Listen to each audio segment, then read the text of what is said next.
오늘 말씀은 창세기 2장 18절에서 23절입니다.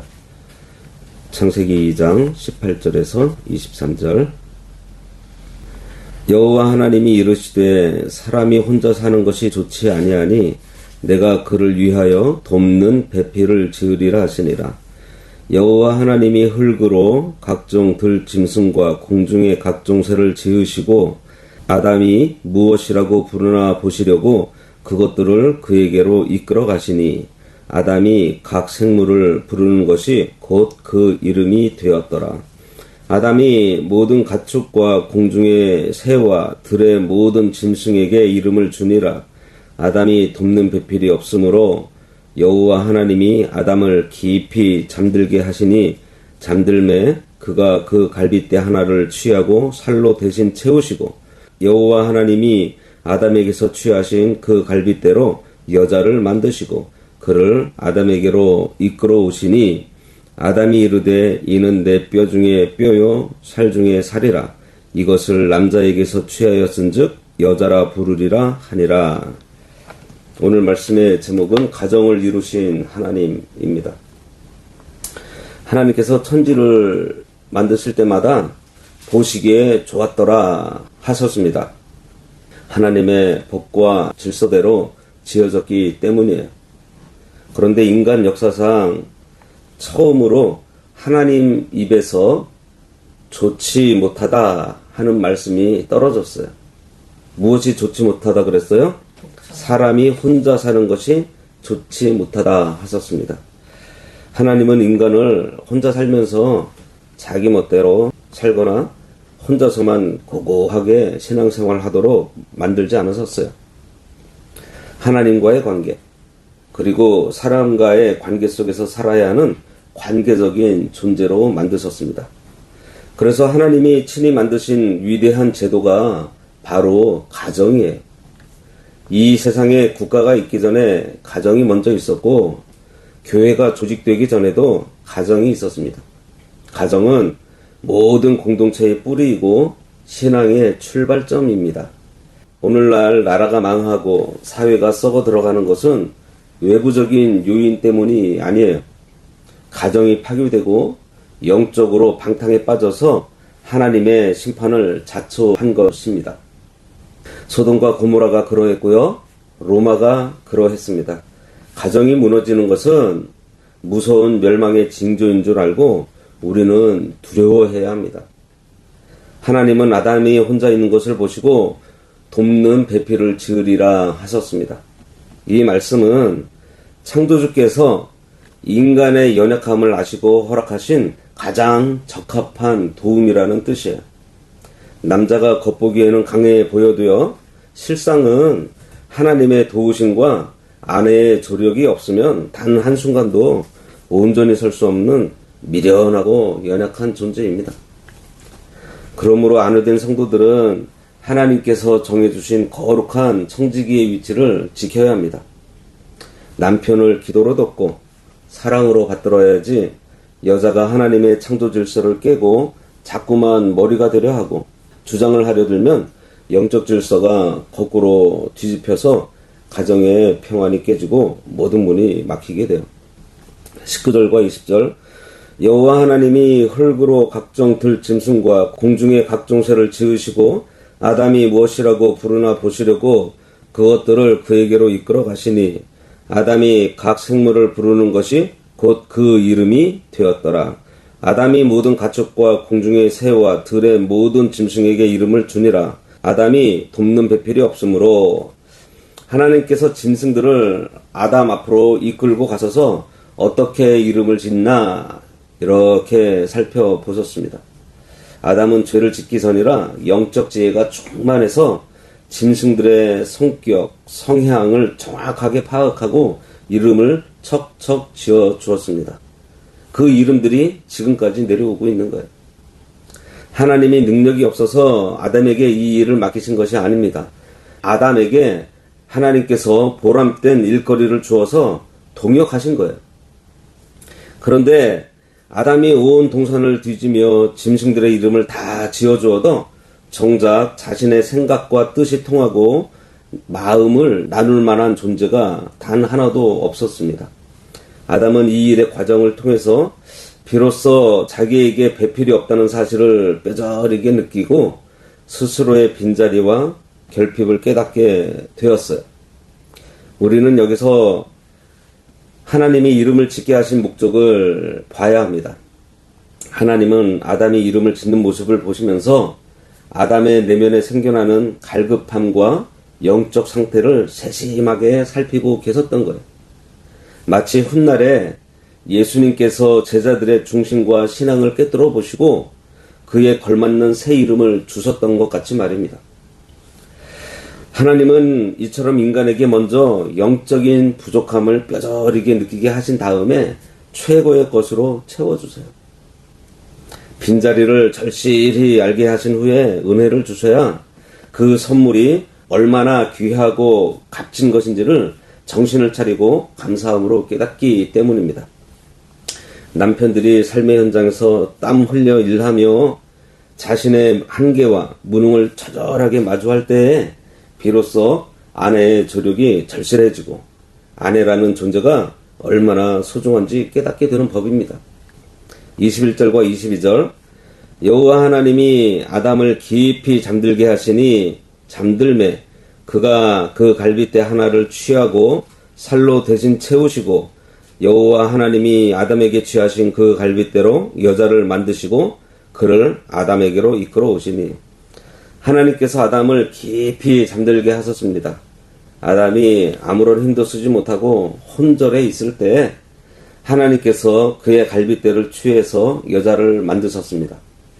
가정이 이루어지는 이 순간에 자세히 보면 인간 아담이 보탠 노력이나 지혜는 눈꽃만큼도 없었어요. 이것은 인간의 계산과 조건으로 맺어진 관계가 아니라는 거예요.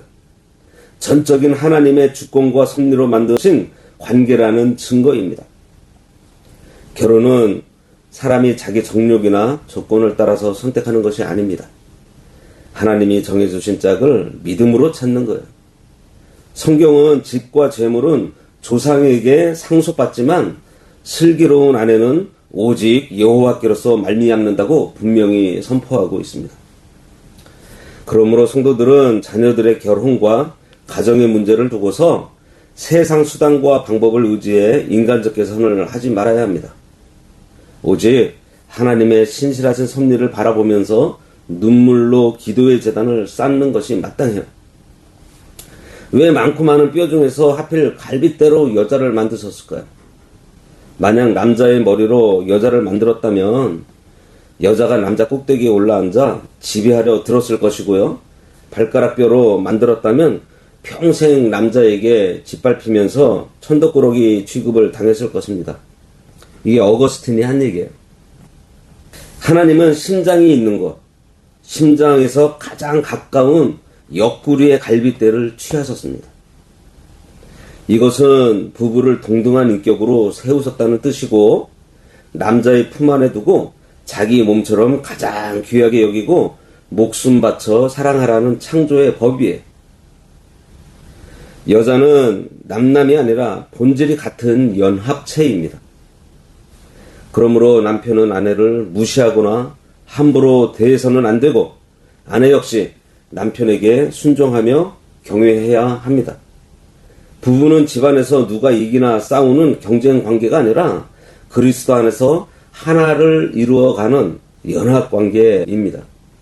23절 아담이 이르되 이는 내 뼈 중에 뼈요 살 중에 살이라 이것을 남자에게서 취하였은즉 여자라 부르리라 하니라. 하나님께서 갈빗대로 여자를 만드신 다음에 그 여자를 아담에게로 친히 이끌어 오셨습니다. 에덴 동산에서 거행된 인류 최초의 결혼식이었으며 그 결혼식의 주례자가 다름 아닌 여호와 하나님이셨습니다. 이 장면을 목격한 아담은 영혼 깊은 곳에서 터져나오는 기쁨으로 고백했습니다. 이는 내 뼈 중에 뼈요 살 중에 살이라. 이 고백은 상대를 내 마음대로 좌지우지하겠다는 소유욕의 고백이 아니에요. 하나님께서 내 영혼과 삶에 꼭 맞는 최고의 은혜와 선물을 주셨다는 감사이며 감탄입니다. 부부는 서로를 대할 때 내 입맛에 맞추어 고른 물건처럼 대해서는 안 돼요. 하나님이 나를 위해 예비하시고 친히 내 손에 이끌어다 붙여주신 은혜의 짝으로 여겨야 합니다.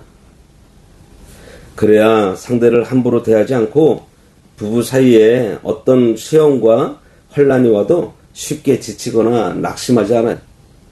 하나님 앞에서 끝까지 책임지는 경건한 부부가 될 수 있는 것입니다. 가정에서 신앙생활을 똑바로 하고 가장 가까운 가족들에게 인정과 존경을 받는 사람이 진짜 경건한 성도입니다. 교회나 직장에서는 얼마든지 거룩한 척, 착한 척 외식할 수 있습니다. 직분 때문에 체면 차리느라고 참고 견디면서 자기를 감출 수 있어요. 그러나 집 문을 열고 안으로 딱 들어오는 순간 인간은 모든 가식의 옷을 다 벗어버리고 적나라하게 자연인의 본 모습으로 돌아가게 됩니다. 그래서 가정에서는 외식이 통하지 않아요. 집에서는 아내를 무시하고 남편에게 불순종하며 자녀들에게 혈기를 부려 가정을 지옥으로 만들어 놓고서는 교회에 와서는 거룩한 직분자랍시고 손을 들고 기도한다면 하나님께서 그 예배를 가정하게 여기신다는 겁니다. 가정생활과 신앙생활은 정확하게 정비를 합니다. 내 신앙이 살아있는지 죽었는지는 내 가정이 하나님의 법 안에서 평안한지 아니면 혈기와 불화로 가득한지를 보게 되면 정확히 알 수 있어요. 남편은 아내를 귀히 여기되 나보다 더 연약한 그릇임을 인정하고 존중해야 합니다. 아내는 남편의 인도에 순종하여 머리가 되려 하지 말아야 합니다.